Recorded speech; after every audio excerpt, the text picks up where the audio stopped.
प्रभुपाद की जय।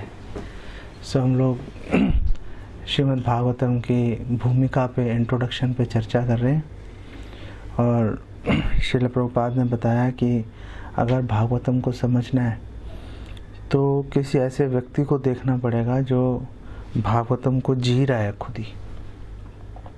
और फिर उन्होंने बोला कि ऐसे व्यक्ति कौन है। ऐसे व्यक्ति स्वयं भगवान कृष्ण ही हैं जो चैतन्य महाप्रभु के रूप में अवतरित हो गए।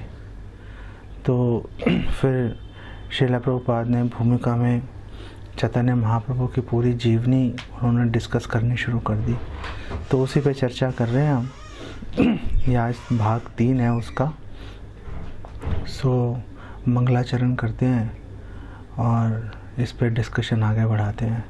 आज अनुलंबित भुजाओ कनकावदातौ संकीर्तनैक पितरौ कमलायताक्षौ विश्वम्भरो द्विजवरौ युग धर्म पालो वंदे जगत प्रिय करो करुणावतारो वंदे श्री कृष्ण चैतन्य नित्यानंद सहोदितो गौड़ोदय पुष्पंदो चित्रो छंदो तमोनुदो पंचतत्वात्मकं कृष्णं भक्त रूप स्वरूपकं भक्तावतारं भक्ताख्यं नमामि भक्त शक्तिकं।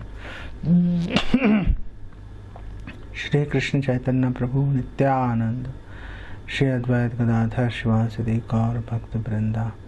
हरे कृष्ण कृष्ण कृष्ण हरे हरे, हरे राम राम राम हरे हरे।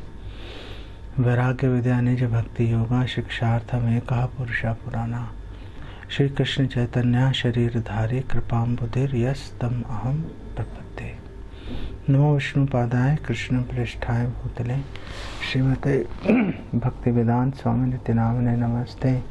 सारस्वते देवे गौरवाणी प्रचारिणे निर्विशेष शून्यवादी पाश्चात्य देश तारिणे।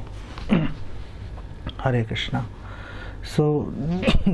चैतन्य चरितमृत आदि लीला में 4.9 के अंदर श्रील प्रभुपाद डिस्कस कर रहे हैं कि जब भगवान कृष्ण अवतरित होते हैं तो जितने भी विष्णु तत्व हैं वो भगवान के दिव्य शरीर में वो समा जाते हैं।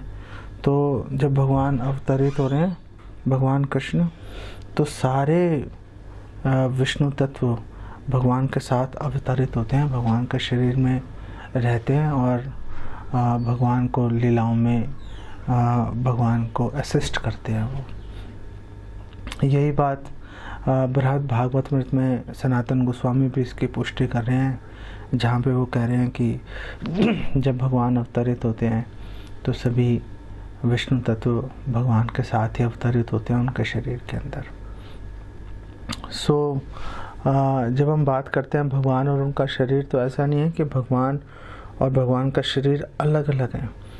श्रीला बलदेव विद्याभूषण इस बात की चर्चा करते हैं भगवत गीता की टिप्पणी में, और वो कह रहे हैं कि वो एक टर्म यूज़ करते हैं विशेष। वो बलदेव विद्याभूषण बता रहे हैं कि भगवान और भगवान के शरीर में कोई भेद नहीं है, एक ही है बात, लेकिन समझाने के लिए भगवान का शरीर, भगवान की आँखें, भगवान के चरण कमल, इस तरह से बात करने के लिए, क्योंकि हम लोग उसको प्रॉपरली हम समझ पाएँ। ऐसा हमें जब भी बात करें भगवान का शरीर दिव्य है तो ऐसा नहीं है कि ओ देखो हमारा शरीर भौतिक है, हम शरीर से अलग हैं, भगवान का शरीर दिव्य है। लेकिन जैसे मेरा शरीर, मैं और मेरा शरीर अलग अलग है, ऐसे भगवान और भगवान का शरीर अलग अलग है। ऐसे कुटिल, ऐसे कु सिद्धांत वाले विचार पे हमें, निष्कर्ष पे कभी हमें पहुंचना नहीं चाहिए। तो जब भगवान अवतरित होते हैं तो सारे विष्णु तत्व आ रहे हैं साथ में, और भगवान कृष्ण कलयुग में आए हैं श्री चैतन्य महाप्रभु के रूप में, श्रीमती राधा रानी का भाव अंगीकार करके। तो इससे ये भी प्रूव होता है कि चैतन्य महाप्रभु के दिव्य शरीर में सभी विष्णु तत्वों का जो है निवास है। सभी विष्णु तत्व श्री चैतन्य महाप्रभु के दिव्य देह में निवास कर रहे हैं, उनको असिस्ट कर रहे हैं। हमें चैतन्य चरिता में, चैतन्य भागवत में हमें लीलाएं देखने को मिल रही हैं। फॉर एग्ज़ाम्पल, जब मुरारी गुप्त से चैतन्य महाप्रभु डील कर रहे थे और चैतन्य महाप्रभु ने मुरारी गुप्त को बोला था, तुम राम, मुरारी गुप्त बेसिकली राम भक्त हैं, हनुमान है वो, तो महाप्रभु ने उनको बोला तुम कृष्ण भक्ति करो, राम भक्ति मत करो। अब मुरारी गुप्त तो छोड़ नहीं पाए भगवान राम को, अपने इष्ट को। तो मुरारी गुप्त ने सोचा कि मैं महाप्रभु की आज्ञा का पालन करता हूँ तो इष्ट मेरे छूटते हैं, अगर पालन नहीं करता तो अवज्ञा का अपराध लगता है, एक ही सॉल्यूशन है, मैं सुसाइड कर लूँ। और जब वो ऐसा विचार कर रहे थे तो चैतन्य महाप्रभु उनके पास आया और उनको बोला, नहीं मैं तुम्हारी परीक्षा ले रहा था भाई, तुम हनुमान हो, तुम राम भक्ति करते रहो, कोई प्रॉब्लम नहीं है। और चैतन्य महाप्रभु ने उनको अपने राम के स्वरूप के उनको दर्शन दिए थे। ऐसे ही एक बार चैतन्य महाप्रभु थे मुरारी गुप्त के यहाँ पर, तो चैतन्य महाप्रभु वराह आवेश में आ गए थे और चैतन्य महाप्रभु ने अपना वराह जो भाव है वो वहाँ पर प्रकट किया था। और चैतन्य महाप्रभु उसी तरह से वहाँ पर एक वो लोटा पड़ा हुआ था भगवान के सेवा के लिए, तो उसको चैतन्य महाप्रभु ने अपने दांतों पर उसको उठा लिया था, वराह के भावावेश में उसको पृथ्वी समझकर। तो इसी प्रकार चैतन्य महाप्रभु बलराम जी के भावावेश में भी आ गए थे और चैतन्य महाप्रभु कह रहे थे कि वारुणी कहाँ है, वारुणी कहाँ है। तो सब भक्तों ने उनको गंगा जल पिलाया तो वारुणी समझ के शांत हो गए वो। ऐसे ही चैतन्य महाप्रभु नरसिंह भगवान के आवेश में भी आए। और आपको कुछ एक दो घटनाएं आपको बताता हूँ चैतन्य चरितामृत चैतन्य भागवत से जो हमने खोजी हैं, जिसमें चैतन्य महाप्रभु नरसिंह भगवान से अभिन्न है, नरसिंह भगवान चैतन्य महाप्रभु से अभिन्न है, ऐसा उसमें हमें क्लियर इंडिकेशन मिल रही है हमें। तो एक बार चैतन्य महाप्रभु गए थे श्रीवास पंडित के यहाँ पे, श्रीवास आंगन में। जब गए तो चैतन्य महाप्रभु ने श्रीवास पंडित को बोला, एक दिन प्रभु श्रीवासेरे आज्ञा दिल, बृहत सहस्त्र नाम पढ़ सुनिते मन हैल। चैतन्य महाप्रभु गए और उनको आज्ञा दी श्रीवास पंडित को कि बृहत सहस्त्र नाम पढ़ के सुनाओ मेरे को, मेरी इच्छा हो रही है सुनने की। पढ़िते आयला स्तवे नरसिम्हेर नाम, सुनिया आविष्ट हैला प्रभु गौर धाम। और जब वो श्रीवास पंडित पढ़ रहे थे बृहत सहस्त्र नाम, तो उसमें नरसिंह भगवान का भी नाम आया। और जैसे ही नरसिंह भगवान का नाम आया, चैतन्य महाप्रभु नरसिंह आवेश में एकदम से आ गए। चैतन्य महाप्रभु नरसिंह आवेशे प्रभु हाथे गदा लिया, पाषंडी मारे ते याए नगरे धाइया। और चैतन्य महाप्रभु वहाँ पे गदा पड़ी थी और नरसिंह आवेश में चैतन्य महाप्रभु ने गदा उठाई और भागे वो बाहर नगर के अंदर। जो पाषंडी हैं, जो वेदों को नहीं मानते, जो भगवान कृष्ण के पूजा नहीं करते, ऐसे लोगों को मारने के लिए चैतन्य महाप्रभु एकदम अपने भयंकर रूप, जो उग्र रूप है, चैतन्य महाप्रभु ने प्रदर्शित किया और बाहर की तरफ भागे वो। नरसिंह आवेश देखी महातेजोमय, पथ छाड़ी भागे लोग पाया बड़ भय। और जब लोगों ने देखा, ओह इतने फेरोशियस, इतने भयंकर रूप में, इतने महातेजोमय, इतने तेजस्वी रूप है श्री चैतन्य महाप्रभु का, और बहुत क्रोध के अंदर है। और सब लोग रास्ता छोड़ के इधर उधर डर के मारे लोगों ने भागना शुरू कर दिया। लोक भय देखी प्रभुर बाह्य हैल, श्रीवास ग्रहे थे किया गदा फैलायल। और जब महाप्रभु ने देखा, चैतन्य चरितामृत में कृष्णदास कविराज गोस्वामी कह रहे हैं कि चैतन्य महाप्रभु 3 अवस्थाओं में रहते थे। एक्सटर्नल, जब किसी भोगी व्यक्ति और उससे सामने दिख गया तो एक्सटर्नल कॉन्शियसनेस में आते थे और ज़्यादा समय उनका इंटरनल अपनी आंतरिक चेतना में रहता था और मिक्स्ड कि चैतन्य महाप्रभु आंतरिक अवस्था में, लेकिन कुछ थोड़ा सा भान है उनको कि बाहर क्या चल रहा है। तो यहाँ पे वही चीज़ प्रदर्शित हो रही है कि लोक भय देखी प्रभुर बाह्य हैल श्रीवास ग्रहे ते गया गदा फैलाइल। और उन्होंने जब चैतन्य महाप्रभु ने देखा, अरे लोग तो डर के भाग रहे हैं, तो चैतन्य महाप्रभु की एकदम बाह्य चेतना जागृत हो गई और चैतन्य महाप्रभु वापस आए श्रीवास के घर में और उन्होंने गदा को एक कोने में उन्होंने फेंक दिया और चैतन्य महाप्रभु कह रहे हैं श्रीवास कहे न प्रभु करी आविषाद। और चैतन्य महाप्रभु बड़े चिंतित मन से, दुखी मन से चैतन्य महाप्रभु ने श्रीवास पंडित को बोला, लोक भय पाए मोर है अपराध, कि देखो मैंने तो लोगों को डरा दिया, मुझे कितना बड़ा अपराध लगेगा। चैतन्य महाप्रभु दुखी हो रहे हैं। कैसे चैतन्य महाप्रभु ऐसे सोच सकते हैं? कितनी दया है महाप्रभु के हृदय में हम जैसे बद जीवों के प्रति।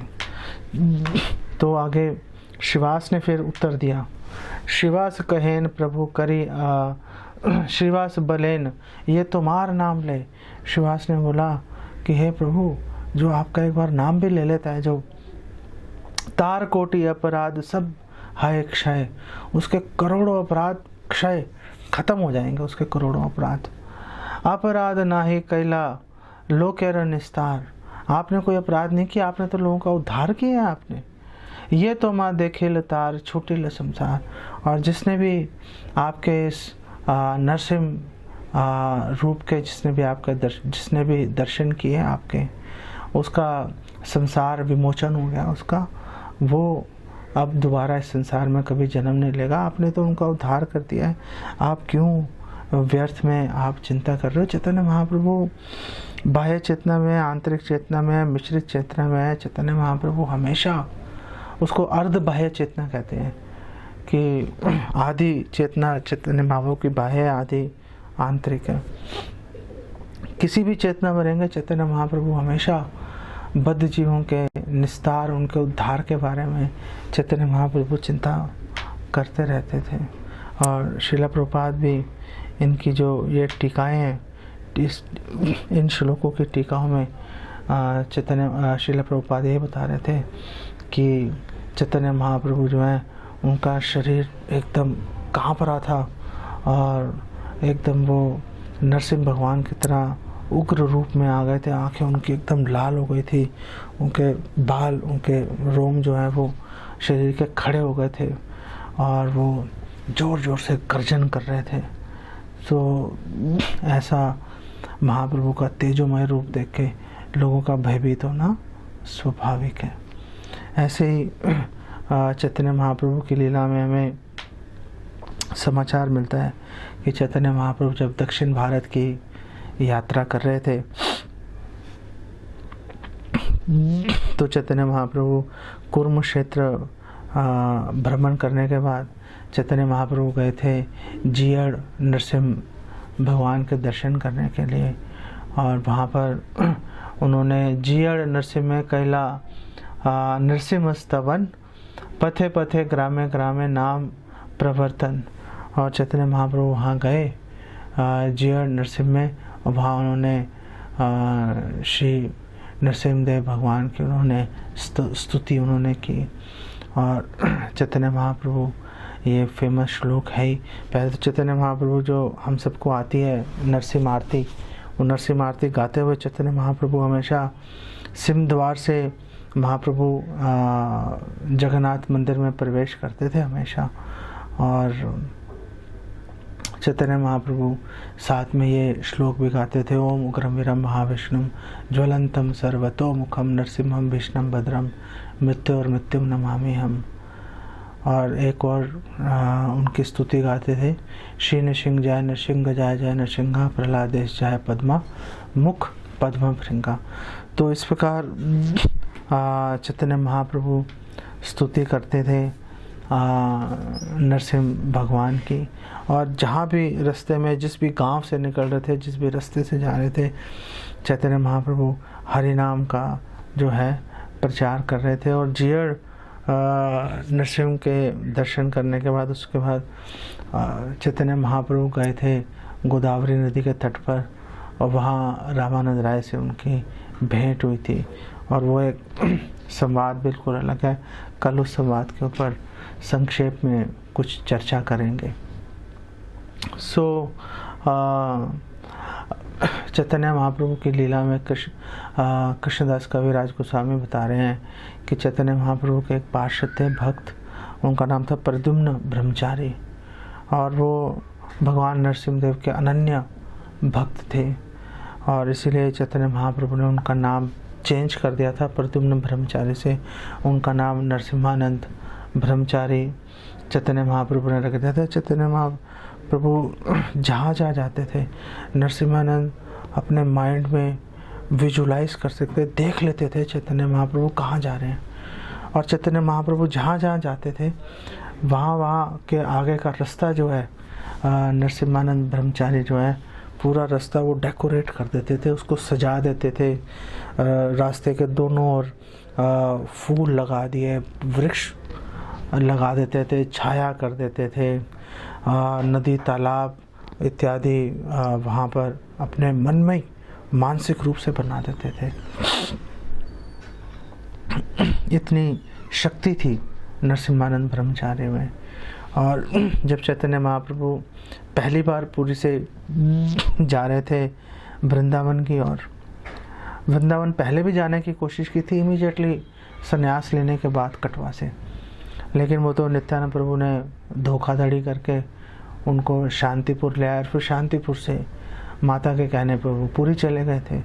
अब वो पहली बार जा रहे थे वृंदावन, और जा रहे थे तो बिल्कुल रास्ता छोड़ के, मालदा डिस्ट्रिक्ट है बंगाल में, वहाँ पर राम के लिए स्थान है, राम के लिए स्थान की ओर महाप्रभु चल दिए थे। और वहाँ पर महाप्रभु ने दया की रूपा गोस्वामी, सनातन गोस्वामी, अनुपम पे, और फिर वहाँ से महाप्रभु चले गए थे कन्हई नाट्यशाला की ओर। तो ये सारा रास्ता जो है, ये सारा रास्ता नरसिम्हानंद ब्रह्मचारी अपने मन में, अपने माइंड के अंदर पूरे रास्ते को सजा रहे थे। लेकिन जब कन्हई नाट्यशाला से आगे रास्ते को सजाने की बात आई तो वो रास्ते को सजा नहीं पाए। तो नरसिम्हानंद ब्रह्मचारी ने सारे पुरी के निवासियों को बोला कि, सारे भक्तों को नरसिम्हानंद ब्रह्मचारी ने बोला बंगाल में कि महाप्रभु कन्हई नाट्यशाला से आगे अब नहीं जाएंगे, वहाँ से वापस लौट आएंगे। किसी को विश्वास नहीं था, लेकिन महाप्रभु लौट ही आए कन्हई नाट्यशाला से, हमें पता है। और कन्हई नाट्यशाला में इस्कॉन का बहुत सुंदर मंदिर भी है। अगर भक्तों को प्रयास करना चाहिए कन्हई नाट्यशाला मंदिर में जाने के लिए, दर्शन करने के लिए, वहाँ पर रहना चाहिए 2-4 दिन रहकर, और महाप्रभु का ध्यान स्मरण, उनकी लीलाओं पर का स्मरण करना चाहिए। बहुत भक्ति में प्रगति होगी ऐसा करने से। ये जो नरसिम्हानंद ब्रह्मचारी हैं, एक बार शिवानंद सेन और जगदानंद पंडित आपस में बात कर रहे थे, और शिवानंद सेन कह रहे थे कि महाप्रभु ने बोला था कि मैं आऊँगा, लेकिन आए नहीं, बड़ी चिंता हो रही है हमें। महाप्रभु ने उन्होंने वचन दिया था लेकिन आए नहीं। तो नरसिम्हानंद ब्रह्मचारी पास खड़े होकर सुन रहे थे। तो नरसिम्हानंद ब्रह्मचारी ने शिवानंद सेन को कहा कि 3 दिन के अंदर मैं महाप्रभु को यहाँ पर ले आऊँगा। तो नरसिम्हानंद ब्रह्मचारी, जगदानंद पंडित, उनको प्रभाव का पता ही था शिवानंद सेन को और जगदानंद पंडित को। उन्होंने कहा ठीक है भाई, आप ले ही आओगे उनको, हमें विश्वास है। तो 2 दिन बीत गए, और दूसरा दिन जब ख़त्म हो रहा था तो नरसिम्हानंद ब्रह्मचारी शिवानंद सेन से मिले, और उन्होंने बोला देखो, मैं महाप्रभु को पानीहाटी तक ले आया हूँ, और कल दोपहर तक महाप्रभु यहाँ आ जाएंगे। आप बस पाक सामग्री का प्रबंध कर दो, और मैं महाप्रभु के लिए सुंदर व्यंजन बनाना चाहता हूँ। और शिवानंद साय ने तुरंत सारे सामग्री का जो उन्होंने लिस्ट दी, सारे सामान का उन्होंने प्रबंध कर दिया। और नरसिम्हानंद ब्रह्मचारी सुबह सुबह से ही एकदम पाक करने में लग गए, रंधन करने में लग गए वो। और उन्होंने अनेक व्यंजन बनाए और फिर सारे व्यंजनों को उन्होंने 3 भागों में विभाजित कर दिया। एक भगवान जगन्नाथ के लिए, एक महाप्रभु के लिए और एक भगवान नरसिम्हदेव के लिए, क्योंकि नरसिम्हदेव उनके आराध्य देव हैं। तो जब उन्होंने ऐसा किया और वो 3 थालियाँ उन्होंने लगाई और 3 थालियाँ लगा के उन्होंने चैतन्य महाप्रभु पर अपना ध्यान लगाना शुरू किया। चैतन्य महाप्रभु को आमंत्रित करना शुरू किया कि हे महाप्रभु, आप प्लीज़ आइए और भोग लगाइए। तो वहाँ पर अब आगे कृष्णदास कविराज गोस्वामी कह रहे हैं, देखे शीघ्र आसी बसीला चैतन्य गोसाई, 3 भोग खाएल किछु अवशिष्ट नहीं। और जब वो आह्वान कर रहे थे, चैतन्य महाप्रभु आए बड़ी तेजी से, ठक ठक ठक ठक ठक आए और बैठे और 3 थालियाँ लगी हुई थी। उन्होंने निवेदन कर रखा था भोग। और चैतन्य महाप्रभु बैठे, जो चैतन्य महाप्रभु का निमित्त था उसको भी खा गए, जगन्नाथ जी का निमित्त था उसको भी खा गए, और नरसिंह भगवान का निमित्त था उसको भी खा गए चैतन्य महाप्रभु। अरे अवशिष्ट नहीं, एक कण नहीं उन्होंने चैतन्य महाप्रभु ने छोड़ा। आनंदे विविल प्रद्युम्न पढ़े अश्रुधार, हा हा किबा कर बलि करे फुत्कार। तो अंदर से जो नरसिम्हानंद ब्रह्मचारी या प्रद्युम्न दोनों एक ही बात है, हमने भी बताया आपको। नरसिम्हानंद ब्रह्मचारी अंदर से अत्यंत आनंद से विवल हो गए और आंखों से उनके ऐसे पिचकारी की तरह आंसुओं की, उनके अश्रुओं की धार बहनी शुरू हो गई। और लेकिन बाह्य रूप से वो कह रहे, हाय ये क्या कर दिया आपने, और जोर जोर से उन्होंने चिल्लाना शुरू कर दिया, ये क्या कर दिया, ये क्या कर दिया। जगन्नाथ है तुम्हारे एक क्या खाओ तार भोग, नरसिम्हा भोग कहने कर उपयोग। चलो मैंने मान लिया आप और जगन्नाथ एक ही हैं, आपने जगन्नाथ जी का आपने भोग आपने खा लिया, चलो मुझे कोई ऑब्जेक्शन नहीं, लेकिन नरसिम्हदेव का भी आपने खा लिया, ये आपने ऐसा क्यों किया। नरसिम्हदेव का तो रहने देते, कम से कम उनको तो अपना जो उनको भोग लगाया था उनको ग्रहण करने देते। और आगे बता रहे हैं कृष्णदास कविराज, नरसिम्ह हैला जानी आजी उपवास, ठाकुर उपवासी है रहे जिए कई छे दास। उन्होंने बोला कि मुझे ऐसा लग रहा है कि आज नरसिम्ह भगवान को भूखा ही रहना पड़ेगा, और अगर स्वामी भूखा रहेगा तो दास जीवित कैसे रह सकता है, दास को तो मरना ही पड़ेगा, फिर वो कैसे जीवित रहेगा, स्वामी भूखा है तो। और आगे उन्होंने बुलाया, आगे बता रहे हैं, भोजन देखी यद्यपि तार हृदय उल्लास, नरसिम्ह लक्ष्य करे बाह्य किछु करे दुखाभास। और जब उन्होंने नरसिम्हानंद ने देखा कि चैतन्य महाप्रभु ने तीनों का भोजन कर लिया तो हृदय में बहुत उल्लास था, लेकिन नरसिम्ह भगवान भोजन नहीं कर पाए।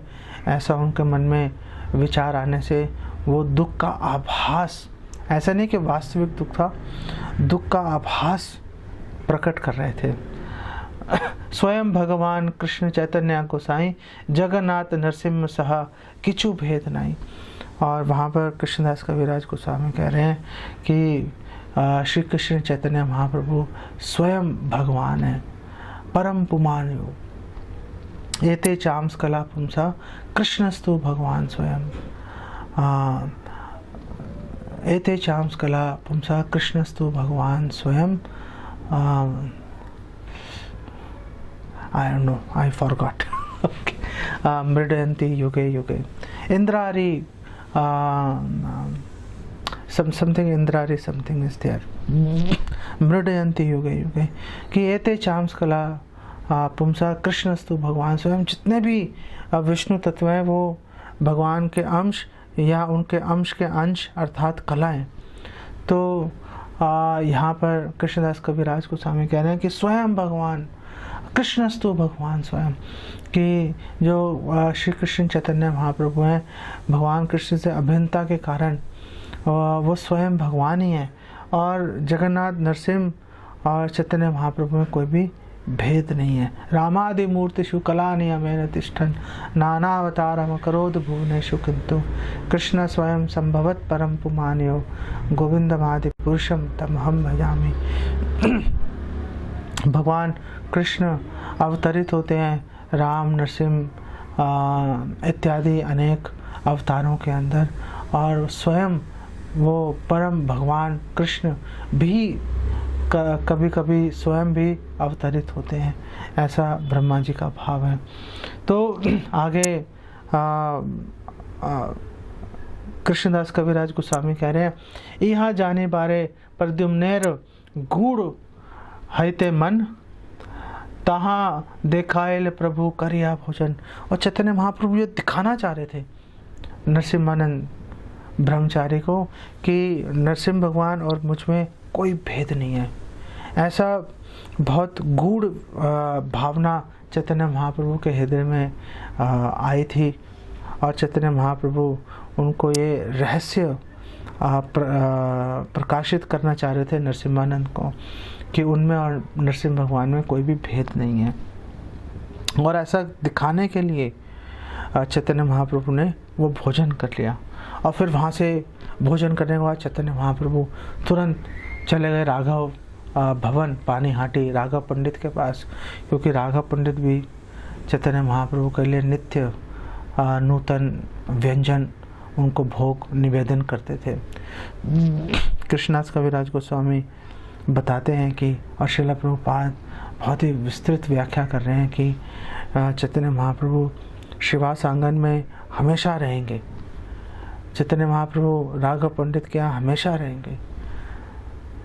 क्यों? राघव पंडित नित्य उनको भोग निवेदन कर रहे हैं, हमेशा उनके वहाँ पे वो रहते थे। एक शची माता के यहाँ पे चैतन्य महाप्रभु हमेशा रहेंगे। शची माता जो भी भोग लगाएगी भोग वो उसको स्वीकार करेंगे। और कई बार तो शची माता कृष्ण बलराम के लिए भोग निवेदन करती थी, तो चैतन्य महाप्रभु और नित्यानंद प्रभु गौर निताई दोनों लड़के कृष्ण बलराम से, और लड़के उसको खा लेते थे। जब लड़ाई होती थी तो कृष्ण बलराम कहते थे अरे हमारे लिए, तो चैतन्य महाप्रभु नित्यानंद प्रभु उनको बोलते थे भाग जाओ यहाँ से, कलयुग हम अवतरित हुए हैं लोगों का कल्याण करने के लिए, हम खाएंगे।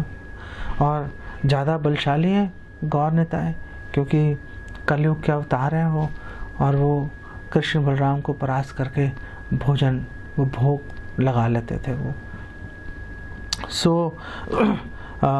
वहाँ से निकले नरसिम्हानंद ब्रह्मचारी के वहाँ से, और सीधा राघव भवन पहुँच गए वहाँ पे भोग लगाने के लिए।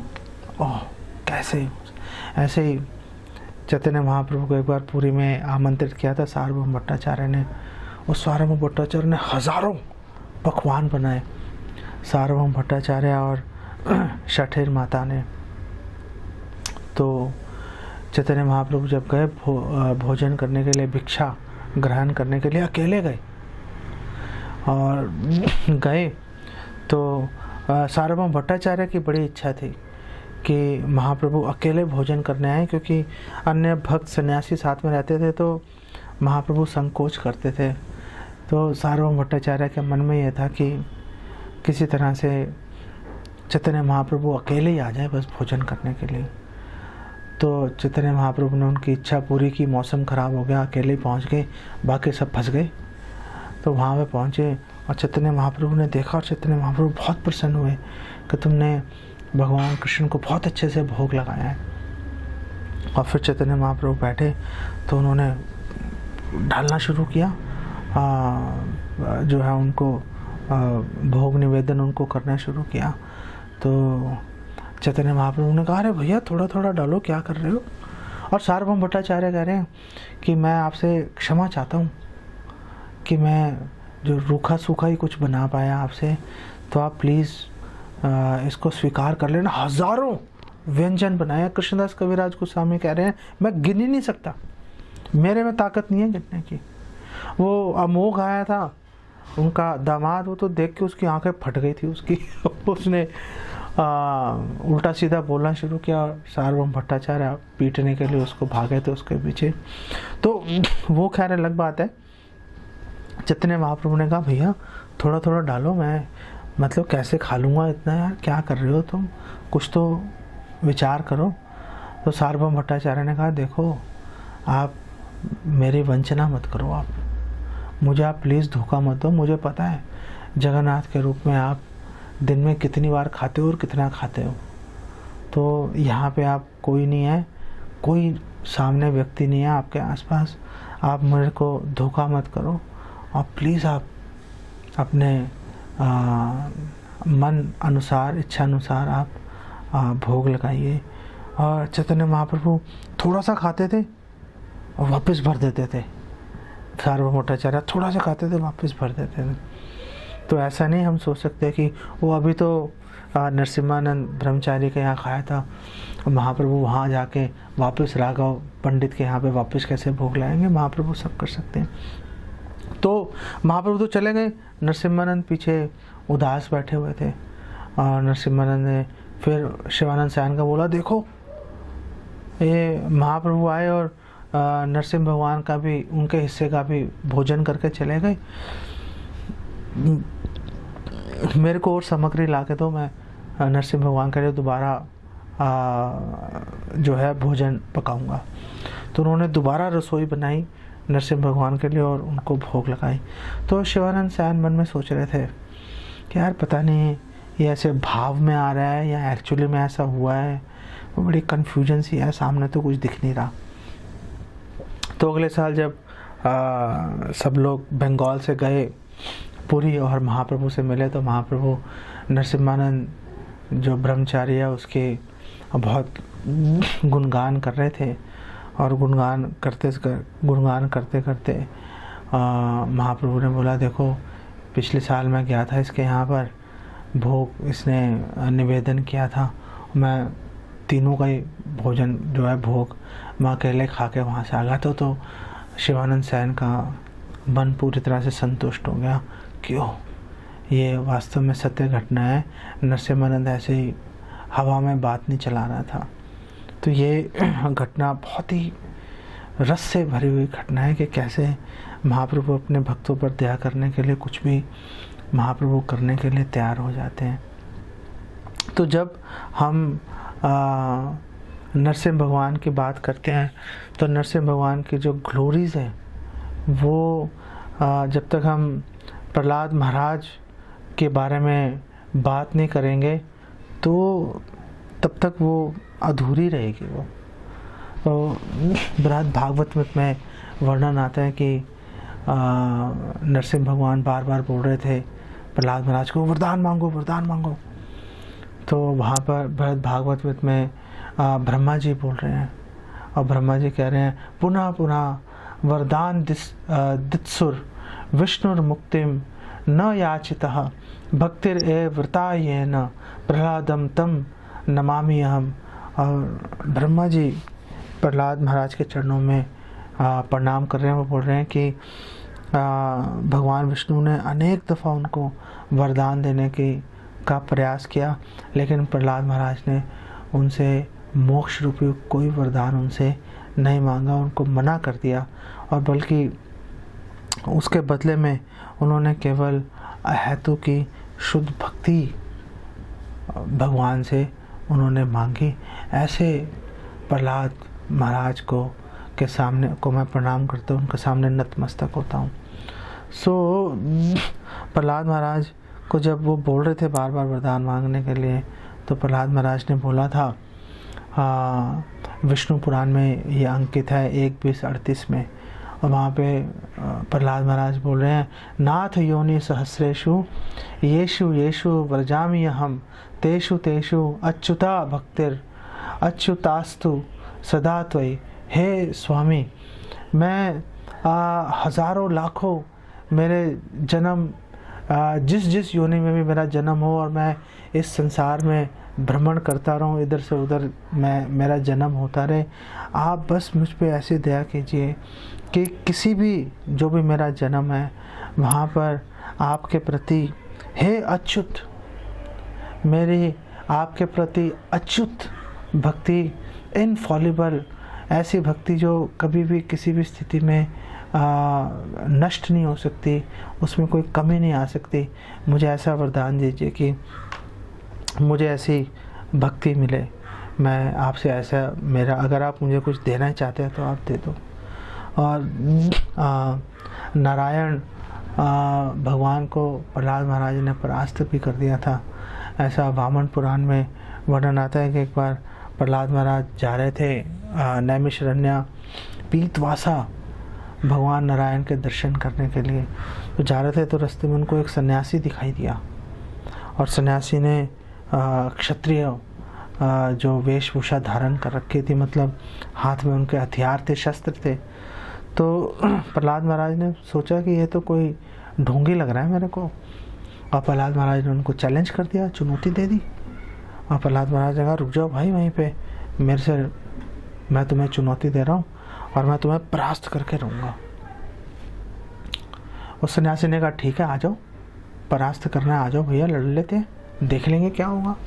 और कई दिनों तक लड़ाई चलती रही, कोई उसका फैसला नहीं हुआ।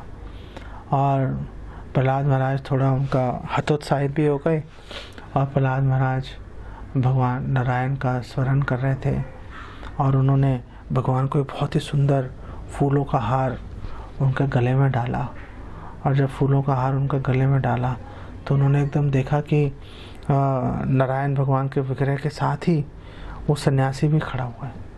और जो हार प्रहलाद महाराज ने भगवान नारायण को अर्पित किया था, वो हार उस सन्यासी के गले में पड़ा हुआ है। तो प्रहलाद महाराज पहचान गए तो खुद ही नारायण है। और फिर प्रहलाद महाराज ने उनकी स्तुति की, और प्रहलाद महाराज ने उनको बोला कि हे भगवान, वो मैंने जो परास्त करने का वचन लिया था उसका क्या होगा? मैं तो क्षत्रिय हूँ, वचन टूटेगा तो ख़त्म हो जाऊँगा मैं, तो मेरे वचन का क्या हुआ? तो उस समय वहाँ पर भगवान ने, ऐसा वामन पुराण में वर्णन आता है कि भगवान ने बोला कि अरे तुम कोई चिंता मत करो। भगवान पूरी तरह से संतुष्ट हो गए थे उनसे, और भगवान ने बोला, सदा जितोस्मि, कि मैं तो हमेशा तुमसे हारा हुआ हूँ भाई, तुम क्यों चिंता कर रहे हो। तो जब ऐसा नारद जी ने सुना वचन, तो नारद जी जोर जोर से जीतोस्मि सदा जीतोस्मि सदा जीतोस्मि करके नारद जी जोर जोर से नृत्य करने लगे थे। और नारद जी प्रहलाद महाराज के पास गए, और नारद जी ने प्रहलाद महाराज की बहुत तारीफ़ें की। और प्रहलाद महाराज जी यूँ सिर झुका के सारी बात सुनते रहे।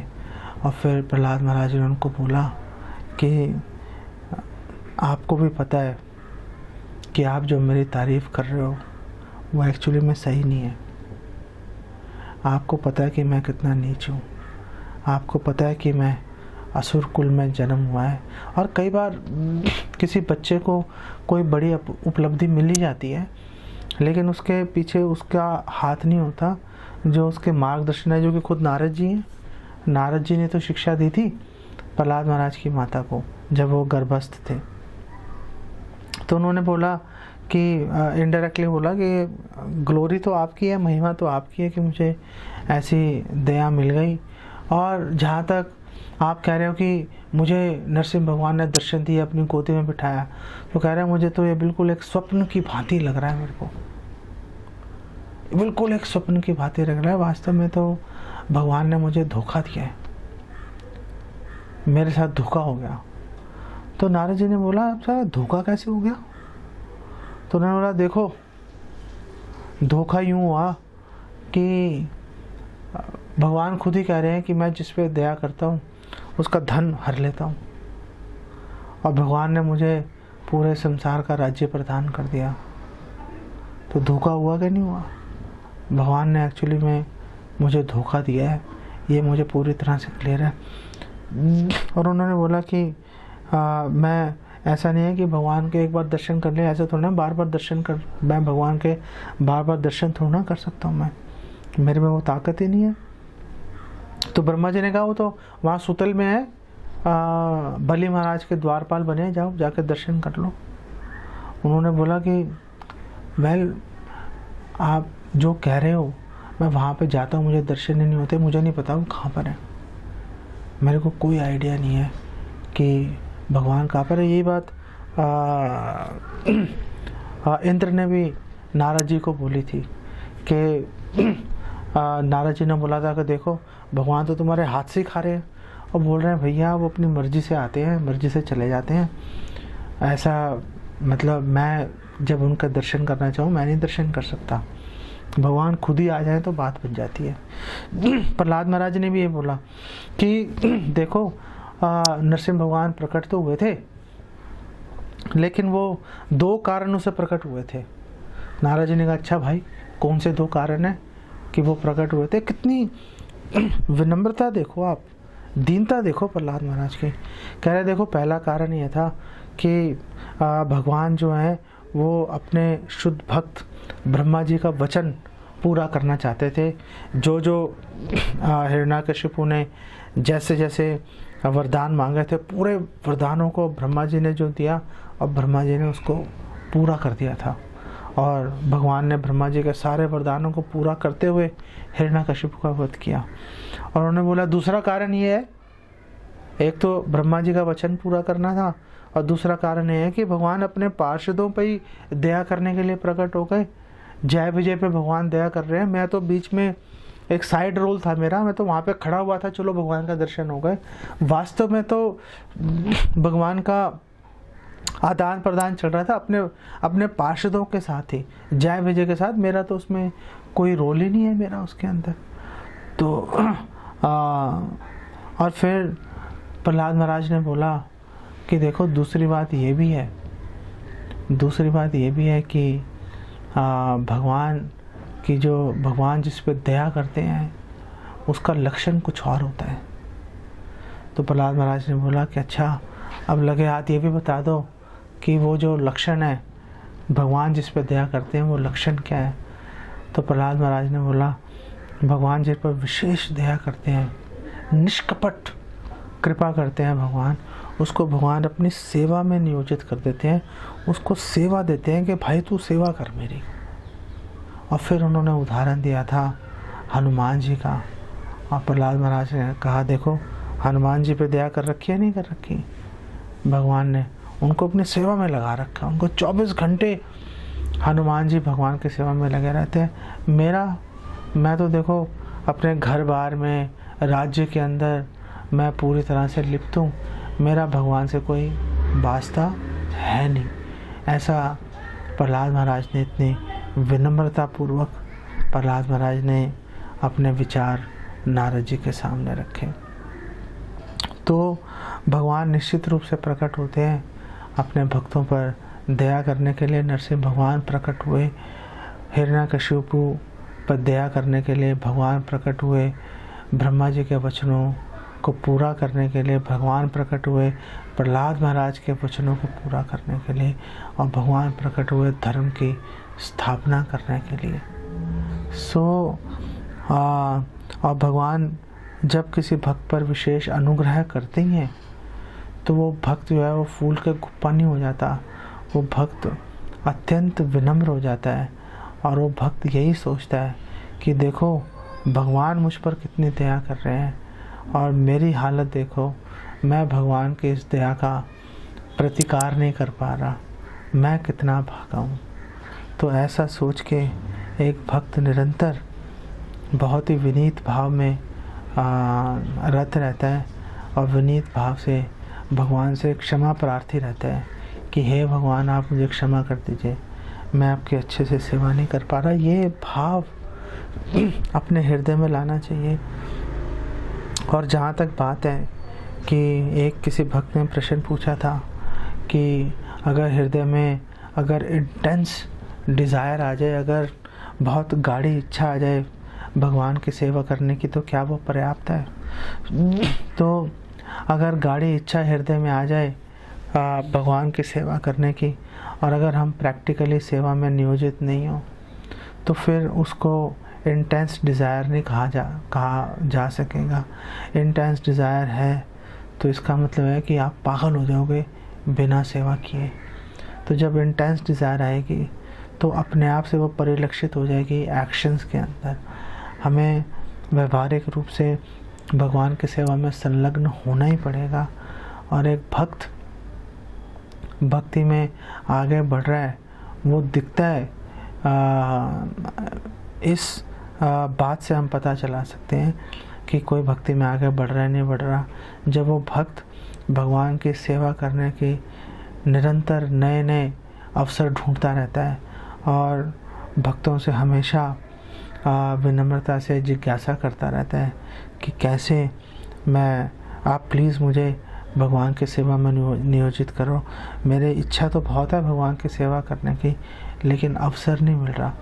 तो भगवान की सेवा करने के अवसर जो हैं वो भक्तों के संग के अंदर ही मिलेंगे। अगर हम भक्तों के संग में उनके अनुगत रह के अगर विनम्र भाव से उनसे हम प्रार्थना करेंगे सेवा में नियोजित करने की, नियोजित कर देंगे, आप भक्ति में आगे बढ़ जाओगे। आपकी जो इंटेंस डिज़ायर है, वो जो आपकी जो गाड़ी, आपके एक जो लोभ है आपका, वो आपका दिख जाएगा एक्शंस के अंदर। और जब लोभ आपका एक्शंस में दिख जाएगा, समझ लेना भगवान की कृपा ऑलरेडी आपको प्राप्त हो चुकी है। इसको यहीं पर विराम देते हैं। जगत गुरु श्रील प्रभुपाद की जय।